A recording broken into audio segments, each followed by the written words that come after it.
सत श्री अकाल जी। वाहिगुरू जी का खालसा वाहिगुरू जी की फतेह। अज दी गलबात जिहड़ी कुछ पॉलिसीज़ नूं लैके आपां गलबात करांगे जिहड़ी बड़ी जरूरी आ, क्योंकि अज साडे जथेबंदियां दी जिहड़ी लीडरशिप आ जां साडे आगू आ किसान आगू उन्हां दी सरकार नाल मीटिंग होई। सरकार नाल अज दी मीटिंग च संगत नूं बड़ियां आसां सी, क्योंकि जिवें सानूं साडे आगूआं ने पिछली मीटिंग च दस्सिया भी सरकार दा रवैया वो बड़ा चंगा रहा ते सरकार साडियां गल्लां मनदी आ ते हो सकदा अगली मीटिंग च कोई हल निकलिया होवे। सो असीं बड़े आसवंद सी भी इस मीटिंग च कोई हल निकलूगा, पर एक बारी फिर मीटिंग बेसिट्टा रही। सो हुण जिस मोड़ ते जां जिथे संघर्ष जिहड़े पड़ाव ते पहुंच गया, सानू ये समझ लेना चाहिए भी इदू बाद संघर्ष की या सरकार की जिहड़ी इदू बाद रणनीति होगी वो करड़ी होगी, वो थोड़ा जिहा करड़ा करनगे ते सानू भी करना पऊगा। सो इस खातर थोड़ा जिहा विश्लेषण करना, एनालाइज करना इस संघर्ष नूं बड़ा जरूरी आ ते आपस च एक कोआर्डीनेशन पैदा करनी बड़ी जरूरी है। टीम वर्क पैदा करना साडे लई बड़ा जरूरी है। साडे लई जदों मैं कहना वो साडे किसान आगूआं च ते साडे च। सो इस ते आपां गलबात करदे हां। सब तो पहला सानू इस संघर्ष का जिहड़ा मूल खांसा की आ ते इहदा दायरा किड्डा क वड्डा, ये गल समझनी चाहिदी आ। ये क्यों समझनी चाहिदी आ? क्योंकि इस गल च कोई शक नहीं भी यह किसानी संघर्ष आ। किसे वेले जदों पहलां किते किसानी संघर्ष पैदा होए आ तां वो किसानां दे संघर्ष हुंदे सी, किसान ही लड़दे सी ते किसान जथेबंदियां दे आगू उस संघर्ष की अगवाही करदियां सी ते उस वेले समय समय ते सरकारां नाल वो लड़ाई लड़दियां सी। इस गल चों असीं मुनकर नहीं हो रहे।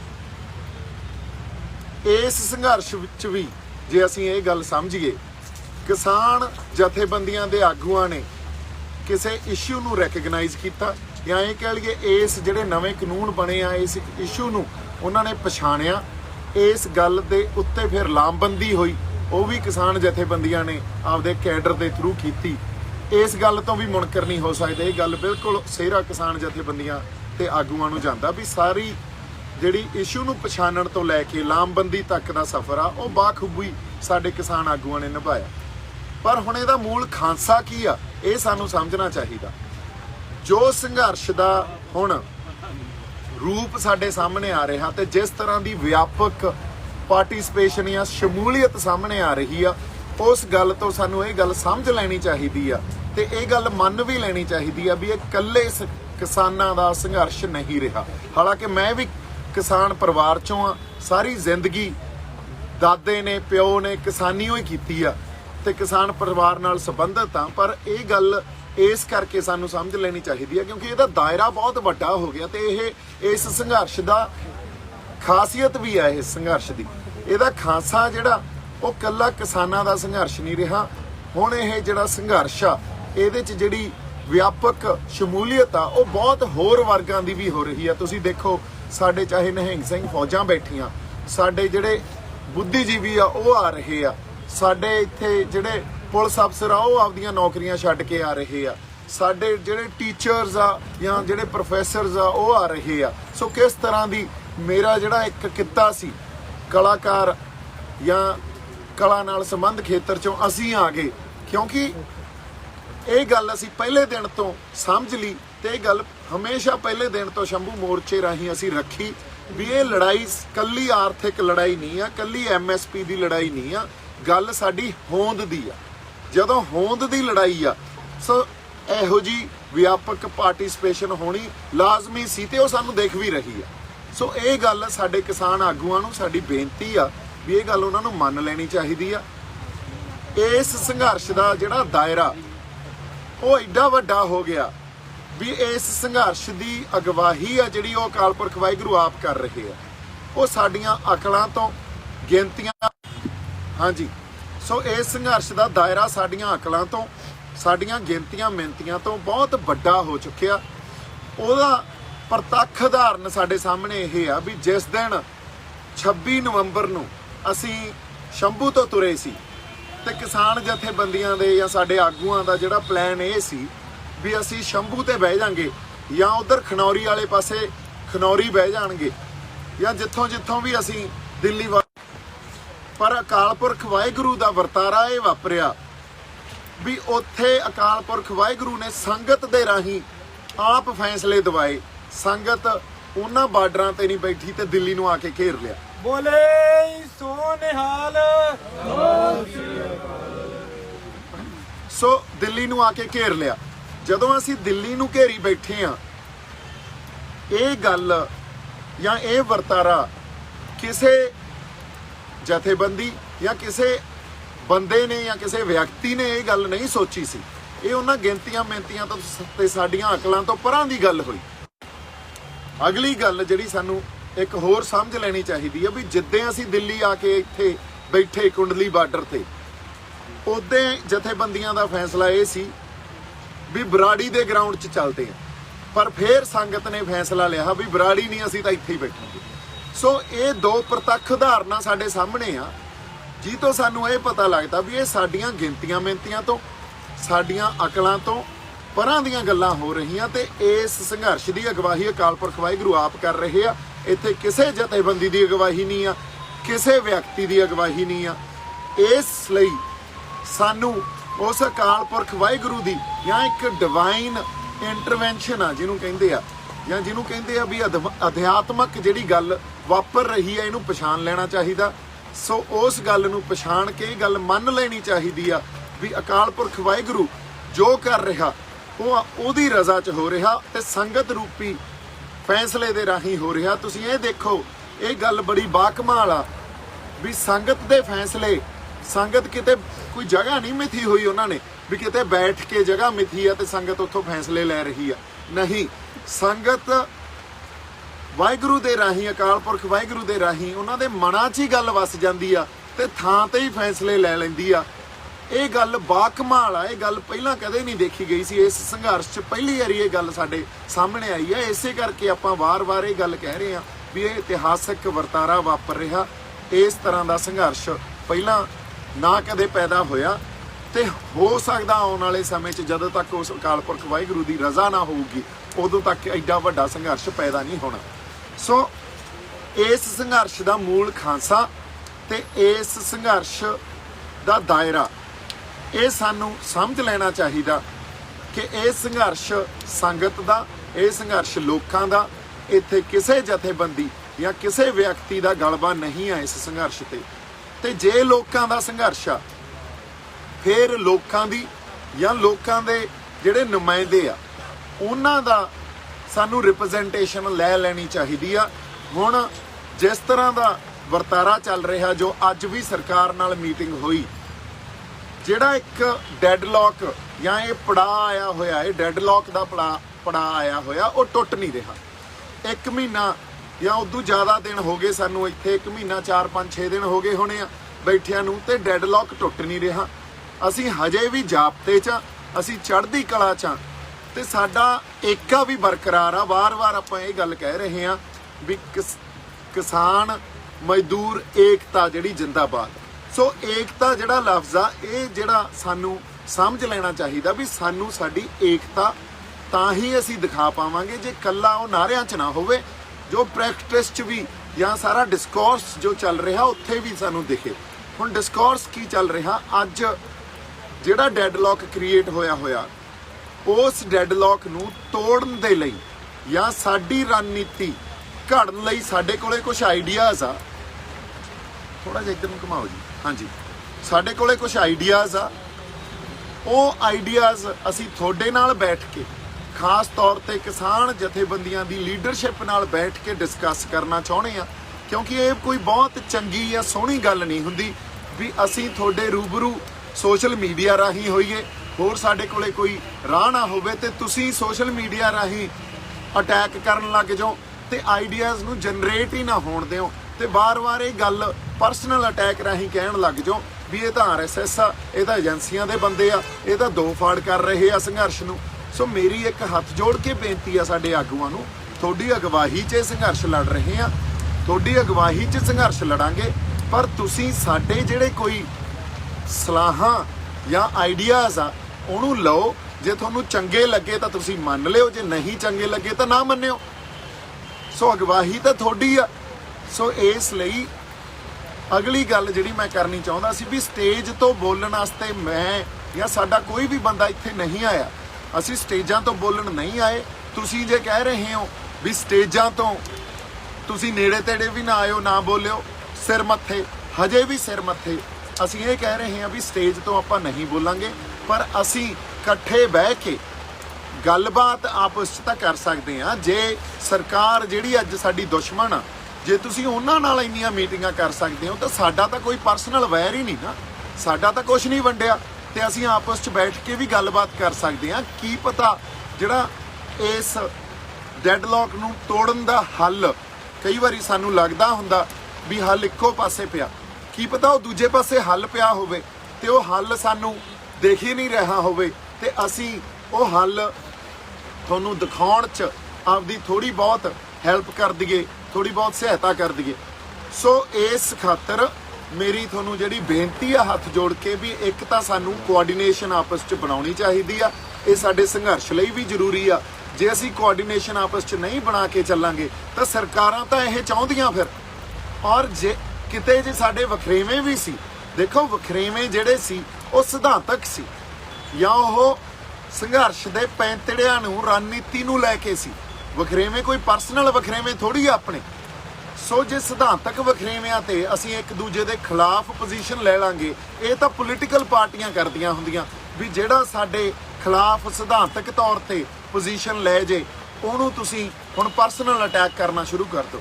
ਸੋ ਪਰਸਨਲ ਅਟੈਕ ਅੱਜ ਤੱਕ ਮੈਂ ਆਪਦੇ ਕਿਸੇ ਗੱਲ 'ਚ ਜਾਂ ਸਾਡੇ ਕਿਸੇ ਬੰਦੇ ਨੇ ਜਥੇਬੰਦੀਆਂ ਦੇ ਆਗੂਆਂ ਤੇ ਕੋਈ ਪਰਸਨਲ ਅਟੈਕ ਨਹੀਂ ਕੀਤਾ। ਹਮੇਸ਼ਾ ਹੀ ਇਹ ਗੱਲ ਲੈ ਕੇ ਗਏ ਆ ਵੀ ਜਥੇਬੰਦੀਆਂ ਦੇ ਆਗੂ ਸਤਿਕਾਰਯੋਗ ਆ। ਉਹਨਾਂ ਨੇ ਜਿਹੜੀਆਂ ਲੜਾਈਆਂ 40-50 ਸਾਲਾਂ 'ਚ ਲੜੀਆਂ, ਉਹ ਲੜਾਈਆਂ ਦੀ ਵੀ ਅਸੀਂ ਕਦਰ ਕਰਦੇ ਆ, ਉਸ ਲੜਾਈਆਂ ਨੂੰ ਵੀ ਅਸੀਂ ਮੰਨਦੇ ਆ। ਪਰ ਜਿਸ ਤਰ੍ਹਾਂ ਦਾ ਸੰਘਰਸ਼ ਹੁਣ ਇਹ ਪੈਦਾ ਹੋ ਗਿਆ ਜਾਂ ਜਿਸ ਤਰ੍ਹਾਂ ਦਾ ਵਰਤਾਰਾ ਚੱਲ ਰਿਹਾ, ਉੱਥੇ ਕਈ ਵਾਰੀ ਪੁਰਾਣੇ ਪੈਂਤੜੇ ਜਾਂ ਪੁਰਾਣੀਆਂ ਜਿਹੜੀਆਂ ਰਣਨੀਤੀਆਂ ਉਹ ਨਹੀਂ ਕੰਮ ਆਉਂਦੀਆਂ। ਸਾਨੂੰ ਨਵੇਂ ਪੈਂਤਰੇ ਤੇ ਨਵੀਂ ਰਣਨੀਤੀ ਘੜਨੀ ਪੈਂਦੀ ਆ, ਸਮੇਂ ਦੇ ਅਨੁਸਾਰ ਰਣਨੀਤੀ ਬਦਲਣੀ ਪੈਂਦੀ ਆ। ਇਸ ਖਾਤਰ ਮੇਰੀ ਬੇਨਤੀ ਆ ਵੀ ਅਸੀਂ ਆਪਸ 'ਚ ਕੋਆਰਡੀਨੇਸ਼ਨ ਬਣਾਈਏ। ਤੁਸੀਂ ਸਾਡੀ ਰਿਪਰੈਜ਼ੈਂਟੇਸ਼ਨ ਵੀ ਲਓ, ਅਸੀਂ ਤੁਹਾਨੂੰ ਸਲਾਹਾਂ ਦਈਏ ਤੇ ਅਸੀਂ ਆਪਸ 'ਚ ਜਦੋਂ ਮਿਲ ਕੇ ਬੈਠਾਂਗੇ। ਮੈਂ ਇੱਕ ਵਾਰੀ ਫੇਰ ਕਹਿੰਦਾ, ਜੇ ਤੁਹਾਡੇ ਮੇਰੇ ਨਾਲ ਚਲੋ ਇੱਕ ਪਰਸਨਲ ਗੱਲ ਆਪਾਂ ਸ਼ੇਅਰ ਕਰ ਲੈਂਦੇ ਆ। ਤੀਜੇ ਚੌਥੇ ਦਿਨ ਸੰਘਰਸ਼ ਦੇ ਮੈਂ ਰਾਤ ਨੂੰ ਮੁੰਡਿਆਂ ਨੂੰ, ਸਾਡੇ ਯੂਥ ਨੂੰ ਮਿਲਦਾ, ਸਟੇਜ ਦੇ ਆਸ-ਪਾਸ ਫਿਰ ਰਿਹਾ ਸੀ, ਤਾਂ ਉੱਥੇ ਜਿਹੜੇ ਮਨਜੀਤ ਰਾਏ ਆ ਜਿਨ੍ਹਾਂ ਨੇ ਕਾਫੀ ਕੁਝ ਬੋਲਿਆ ਮੇਰੇ ਖਿਲਾਫ, ਕਾਫੀ ਕੁਝ ਬੋਲਿਆ ਜਾਂ ਹੋਰ ਵੀ ਬੜਾ ਕੁਝ ਬੋਲਿਆ ਸਾਰੇ ਬੰਦਿਆਂ ਦੇ ਖਿਲਾਫ, ਉਹਨਾਂ ਨੇ ਮੈਨੂੰ ਬੁਲਾ ਲਿਆ। 2-3 ਸਾਡੇ ਕਿਸਾਨ ਜਥੇਬੰਦੀਆਂ ਦੇ ਆਗੂ ਸੀਗੇ ਤੇ ਉਹ ਕਹਿੰਦੇ ਜੀ ਤੁਹਾਡੇ ਨਾਲ ਗੱਲ ਕਰਨੀ ਆ। ਮੈਂ ਕਿਹਾ ਪਲੀਜ਼ ਕਰੋ ਜੀ। ਕਹਿੰਦੇ ਆਪਾਂ ਮਿਲ ਕੇ ਬੈਠਾਂਗੇ ਤੇ ਆਪਾਂ ਗੱਲਬਾਤ ਕਰਾਂਗੇ, ਪਰ ਸਾਡਾ ਗੁੱਸਾ ਇਹ ਆ ਵੀ ਤੁਸੀਂ ਸਾਨੂੰ ਜਿਹੜੀਆਂ ਗੱਲਾਂ ਕਹੀਆਂ ਵੀ ਪ੍ਰੀਤੀ ਭੋਜ ਕਰਕੇ ਆਉਣੇ ਹੋ ਅਸੀਂ ਸਰਕਾਰ ਨਾਲ, ਤੁਸੀਂ ਇਹ ਗੱਲ ਕਹੀ ਤੇ ਇਹ ਸਾਡੇ ਦਿਲਾਂ ਨੂੰ ਲੱਗ ਗਈ। ਮੈਂ ਉਹਨਾਂ ਨੂੰ ਕਿਹਾ ਜੀ ਇਹ ਗੱਲ ਜਿਹੜੀ ਸੀ ਨਾ, ਇਹ ਸਿੰਬੋਲਿਕ ਗੱਲ ਸੀ। ਪ੍ਰੀਤੀ ਭੋਜ ਕਈ ਵਾਰੀ ਜਦੋਂ ਅਸੀਂ ਸੰਘਰਸ਼ ਜਾਂ ਲੜਾਈ ਲੜਦੇ ਆ ਉਦੋਂ ਸਿੰਬੋਲਿਕ ਗੱਲਾਂ ਦਾ ਵੀ ਧਿਆਨ ਰੱਖਣਾ ਪੈਂਦਾ ਹੁੰਦਾ। ਇਹ ਸਿੰਬੋਲਿਕ ਗੱਲ ਸੀ, ਉਹਨਾਂ ਪੈਂਤੜਿਆਂ ਦਾ ਵੀ ਧਿਆਨ ਰੱਖਣਾ ਪੈਂਦਾ ਹੁੰਦਾ। ਪਰ ਜੇ ਤੁਹਾਡਾ ਦਿਲ ਦੁਖਿਆ ਮੇਰੀ ਕਿਸੇ ਗੱਲ ਤੋਂ, ਤਾਂ ਮੈਂ ਸਾਰੇ ਜਥੇਬੰਦੀਆਂ ਦੇ ਆਗੂਆਂ ਤੋਂ ਮਾਫੀ ਮੰਗਦਾ। ਇਸ ਗੱਲ 'ਚ ਆਪਾਂ ਕੋਈ ਹੰਕਾਰ ਜਾਂ ਇਨਸਿਕਿਉਰਿਟੀ ਲੈ ਕੇ ਥੋੜੀ ਚੱਲ ਰਹੇ ਆ। ਸੋ ਕੋਈ ਸਿੱਖ ਜਾਂ ਗੁਰੂ ਨਾਨਕ ਸਾਹਿਬ ਤੋਂ ਜਿਹੜਾ ਜਜ਼ਬਾ ਲੈ ਕੇ ਆਪਾਂ ਤੁਰੇ ਆ, ਉੱਥੇ ਕੋਈ ਹੰਕਾਰ ਤੇ ਇਨਸਿਕਿਉਰਿਟੀ ਨਹੀਂ ਆ, ਕੋਈ ਈਗੋ ਨਹੀਂ ਆ, ਤੇ ਅਸੀਂ ਮਾਫੀ ਮੰਗਦੇ ਆ ਜੇ ਤੁਹਾਡਾ ਦਿਲ ਦਿਖਾਇਆ ਤਾਂ। ਉਹ ਕਹਿੰਦੇ ਠੀਕ ਆ, ਕੋਈ ਗੱਲ ਨਹੀਂ, ਫਿਰ ਅਸੀਂ ਦੱਸਾਂਗੇ। ਉਸ ਤੋਂ ਬਾਅਦ ਮੇਰੇ ਨਾਲ ਕੋਈ ਰਾਬਤਾ ਨਹੀਂ ਬਣਾਇਆ। ਦੂਜੇ ਤੀਜੇ ਦਿਨ ਇਨਫੈਕਟ ਮਤਾ ਪਾਤਾ ਵੀ ਦੀਪ ਸਿੱਧੂ ਨੂੰ ਸਟੇਜ ਦੇ ਆਸ-ਪਾਸ ਵੀ ਅਸੀਂ ਫਟਕਣ ਨਹੀਂ ਦੇਵਾਂਗੇ। ਮੈਂ ਕਿਹਾ ਇਹ ਵੀ ਸਿਰ ਮੱਥੇ ਜੀ। ਸੋ ਗੱਲ ਇਹ ਆ ਵੀ ਸਾਨੂੰ ਹੁਣ ਕਿਸੇ ਤਰ੍ਹਾਂ ਦਾ ਹੰਕਾਰ, ਕਿਸੇ ਤਰ੍ਹਾਂ ਦੀ ਇਨਸਿਕਿਉਰਿਟੀ ਨਹੀਂ ਹੋਣੀ ਚਾਹੀਦੀ। ਹੰਕਾਰ ਸਾਨੂੰ ਆਪਦੀਆਂ ਪੋਜੀਸ਼ਨਾਂ ਦਾ ਹੁੰਦਾ। ਜਦੋਂ ਅਸੀਂ ਇਹ ਗੱਲ ਮੰਨ ਲਈਏ ਵੀ ਅਕਾਲ ਪੁਰਖ ਵਾਹਿਗੁਰੂ ਨੇ ਇਹ ਜਿਹੜਾ ਵਰਤਾਰਾ ਸਾਰਾ ਅਕਾਲ ਪੁਰਖ ਵਾਹਿਗੁਰੂ ਦੀ ਅਗਵਾਈ 'ਚ ਵਾਪਰ ਰਿਹਾ, ਤਾਂ ਫਿਰ ਸਾਨੂੰ ਕਿਸੇ ਤਰ੍ਹਾਂ ਦਾ ਹੰਕਾਰ ਨਹੀਂ ਆ। ਤੇ ਜੇ ਅਸੀਂ ਇਹ ਗੱਲ ਮੰਨ ਲਈਏ ਵੀ ਸਾਡੀ ਪੋਜੀਸ਼ਨ ਜਾਂ ਸਾਡੀ ਜਥੇਬੰਦਕ ਢਾਂਚੇ ਦਾ ਕਿੰਨਾ ਕੁ ਮਜ਼ਬੂਤ ਹੋਣਾ ਉਹ ਵੀ ਅਕਾਲ ਪੁਰਖ ਵਾਹਿਗੁਰੂ ਨੇ ਦੇਣਾ, ਕਿਉਂਕਿ ਦੇਖੋ ਅਕਾਲ ਪੁਰਖ ਵਾਹਿਗੁਰੂ ਵੱਡੀਆਂ ਵੱਡੀਆਂ ਪੋਜੀਸ਼ਨਾਂ ਦੇ ਦਿੰਦਾ ਹੁੰਦਾ ਤੇ ਮਿੰਟਾਂ 'ਚ ਹੀ ਉਹਨਾਂ ਪੋਜੀਸ਼ਨਾਂ ਨੂੰ ਖਿੱਚ ਲਿਜਾਂਦਾ। ਸੋ ਇਸ ਖਾਤਰ ਇੱਥੇ ਕ੍ਰੈਡਿਟ ਕਿਸੇ ਨੂੰ ਨਹੀਂ, ਸਾਨੂੰ ਇਹ ਕ੍ਰੈਡਿਟ ਵਾਰ 'ਚ ਨਹੀਂ ਪੈਣਾ ਚਾਹੀਦਾ ਵੀ ਸਾਰਾ ਸਿਹਰਾ ਸਾਡੇ ਸਿਰ ਤੇ ਬੰਨਿਆ ਜਾਵੇ, ਜਾਂ ਸਾਡੀ ਪੋਜੀਸ਼ਨ ਡਾਊਨ ਹੁੰਦੀ ਆ, ਜਾਂ ਇਹ ਗੱਲ ਵੀ ਸਾਡਾ ਜਥੇਬੰਦਕ ਢਾਂਚਾ ਕਮਜ਼ੋਰ ਹੁੰਦਾ ਜੇ ਦੂਜੇ ਬੰਦਿਆਂ ਨੂੰ ਅੱਗੇ ਲੈ ਕੇ ਆਉਣੇ ਆ ਜਾਂ ਉਹਨਾਂ ਨਾਲ ਗੱਲਬਾਤ ਕਰਦੇ ਆ। ਸਾਨੂੰ ਇਸ ਹਉਮੈ ਤੋਂ, ਸਾਨੂੰ ਐਰੋਗੈਂਸ ਤੋਂ, ਸਾਨੂੰ ਇਨਸਿਕਿਉਰਿਟੀ ਤੋਂ ਨਿਕਲਣਾ ਚਾਹੀਦਾ, ਸਾਨੂੰ ਤੰਗ ਨਜ਼ਰੀ ਚੋਂ ਵੀ ਨਿਕਲਣਾ ਚਾਹੀਦਾ। ਇਹ ਗੱਲ ਇਕੱਲੇ ਮੈਂ ਕਿਸਾਨ ਜਥੇਬੰਦੀਆਂ ਦੇ ਆਗੂ ਨਹੀਂ, ਮੈਂ ਆਪਦੇ ਆਪ ਨੂੰ ਵੀ ਕਹਿ ਰਿਹਾ ਇਹ ਗੱਲ। ਸੋ ਸਾਨੂੰ ਇੱਕ ਵਾਰੀ ਕੋਆਰਡੀਨੇਟ ਕਰਕੇ ਆਪਸ 'ਚ ਟੀਮ ਵਰਕ ਪੈਦਾ ਕਰਨਾ ਚਾਹੀਦਾ, ਉਸ ਟੀਮ ਵਰਕ ਦੇ ਰਾਹੀਂ ਗਾਂਹ ਵਧਣਾ ਚਾਹੀਦਾ ਤਾਂ ਕਿ ਇਹ ਡੈਡਲੌਕ ਟੁੱਟ ਸਕੇ, ਸਾਡੀ ਜਿੱਤ ਹੋਵੇ, ਸਾਡੇ ਜਿਹੜੇ ਸੰਘਰਸ਼ੀ ਬੰਦੇ ਆ ਉਹ ਇੱਥੋਂ ਜਿੱਤ ਕੇ ਜਾਣ, ਇੱਕ ਨਵਾਂ ਆਪਾਂ ਪੰਜਾਬ ਸਿਰਜੀਏ, ਨਵਾਂ ਸਮਾਜ ਸਿਰਜੀਏ, ਕਿਸਾਨਾਂ ਦੀ ਜਿੱਤ ਹੋਵੇ। ਉਸ ਅਕਾਲ ਪੁਰਖ ਵਾਹਿਗੁਰੂ ਦਾ ਅਸੀਂ ਸ਼ੁਕਰਾਨਾ ਕਰੀਏ ਜਿਨੇ ਸਾਨੂੰ ਜਗਾਇਆ, ਜਿਨੇ ਇਹ ਜਜ਼ਬਾ ਸਾਡੇ ਅੰਦਰ ਭਰਤਾ ਤੇ ਜਿਨੇ ਰਾਤੋਂ ਰਾਤ ਸਾਨੂੰ ਜ਼ੀਰੋ ਤੋਂ ਹੀਰੋ ਬਣਾਤਾ। ਸੋ ਇਸ ਡਿਵਾਈਨ ਇੰਟਰਵੈਂਸ਼ਨ ਨੂੰ ਸਾਨੂੰ ਸਮਝਣਾ ਚਾਹੀਦਾ, ਏਕਾ ਬਰਕਰਾਰ ਰੱਖੀਏ, ਉਸ ਏਕੇ ਨੂੰ ਇਕੱਲੇ ਨਾਰਿਆਂ 'ਚ ਨਹੀਂ ਸਾਡੇ ਡਿਸਕੋਰਸ 'ਚ ਵੀ ਦਿਖਾਈਏ। ਤੇ ਬਾਕੀ ਸਾਡੀ ਸੰਗਤ ਇੱਥੇ ਦੇਖੋ, ਅਸੀਂ ਸਾਡੀ ਬੇਬੇ ਦੀ ਰਸੋਈ 'ਚ ਬੈਠੇ ਆ, ਸਾਰੇ ਪ੍ਰਸ਼ਾਦਾ ਛਕ ਰਹੇ ਸੀ। ਇਨ ਬਿਟਵੀਨ ਸਾਡੀਆਂ ਮਾਤਾਵਾਂ ਬੈਠੀਆਂ ਤੇ ਇਨ ਬਿਟਵੀਨ ਇਹ ਗੱਲਾਂ ਜਿਹੜੀਆਂ ਇੱਥੇ ਅਸੀਂ ਕਰਦੇ ਰਹੇ ਆ, ਕਰਦੇ ਰਹਿੰਦੇ ਆ। ਸੰਗਤ ਵਾਰ ਵਾਲੇ ਗੱਲ ਲੈ ਕੇ ਆਉਂਦੀ ਆ ਵੀ ਸਾਡੀ ਜਿਹੜੀ ਗੱਲ ਆ ਉਹ ਕਿਸਾਨ ਜਥੇਬੰਦੀਆਂ ਦੇ ਆਗੂਆਂ ਤੱਕ ਪਹੁੰਚਣੀ ਚਾਹੀਦੀ ਆ ਤੇ ਜਥੇਬੰਦੀਆਂ ਦੇ ਜਿਹੜੇ ਸਾਡੇ ਆਗੂ ਆ ਉਹ ਗੱਲ ਸੁਣੇ ਤਾਂ ਕਿ ਡਿਸਕਨੈਕਟ ਨਾ ਪੈਦਾ ਹੋਵੇ ਔਰ ਵਾਰ-ਵਾਰ ਅਸੀਂ ਪਰਸਨਲ ਅਟੈਕਸ ਤੇ ਨਾ ਜਾਈਏ। ਮੇਰੇ ਖਿਆਲ 'ਚ ਇਹ ਕੋਈ ਬਾਹਲੀ ਵਧੀਆ ਗੱਲ ਨਹੀਂ ਹੁੰਦੀ। ਪਰਸਨਲ ਅਟੈਕ ਜਿਹੜੇ ਹੁੰਦੇ ਆ ਉਹ ਬਹੁਤ ਹੋਸ਼ੇ ਲੋਕ ਕਰਦੇ ਆ, ਸਾਡੇ ਕਿਰਦਾਰ ਵੀ ਉਦੋਂ ਉੱਚੇ ਆ ਤੇ ਸਾਡੇ ਕੋਲੇ ਜਿਹੜੀ ਮੱਤ ਜਿਹੜੀ ਉੱਚੀ ਆ, ਮਨ ਨੀਵਾਂ, ਉਹ ਅਕਾਲ ਪੁਰਖ ਵਾਹਿਗੁਰੂ ਨੇ ਸਾਨੂੰ ਬਖਸ਼ਿਆ। ਸਾਨੂੰ ਉਸ ਪ੍ਰੈਕਟਿਸ ਨੂੰ ਆਪਦੇ ਅੰਦਰ ਵਸਾਉਣਾ ਚਾਹੀਦਾ। ਗੁਰੂ ਨਾਨਕ ਸਾਹਿਬ ਨੇ ਸਾਨੂੰ ਜਿਹੜਾ ਸਰਬੱਤ ਦੇ ਭਲੇ ਦਾ ਇੱਕ ਅਸੂਲ ਜਾਂ ਸਰਬੱਤ ਦੇ ਭਲੇ ਦਾ ਜਿਹੜਾ ਫਲਸਫਾ ਸਿਖਾਇਆ, ਉਸ ਫਲਸਫੇ ਨੂੰ ਸਾਨੂੰ ਆਪਦੇ ਅੰਦਰ ਵਸਾਉਣਾ ਚਾਹੀਦਾ। ਸਾਰੇ ਹੀ ਸਾਡੇ ਆ, ਕੋਈ ਵਖਰੇਵੇਂ ਜਿਹੜੇ ਉਹ ਸਿਧਾਂਤਕ ਤੌਰ ਤੇ ਹਮੇਸ਼ਾ ਹੀ ਹੁੰਦੇ ਆ, ਪਰ ਉਹਨਾਂ ਵਖਰੇਵਿਆਂ ਦੇ ਚੱਲਦੇ ਅਸੀਂ ਆਪਸ 'ਚ ਖਿਲਾਫ ਪੋਜੀਸ਼ਨਾਂ ਨਹੀਂ ਲੈਂਦੇ ਹੁੰਦੇ।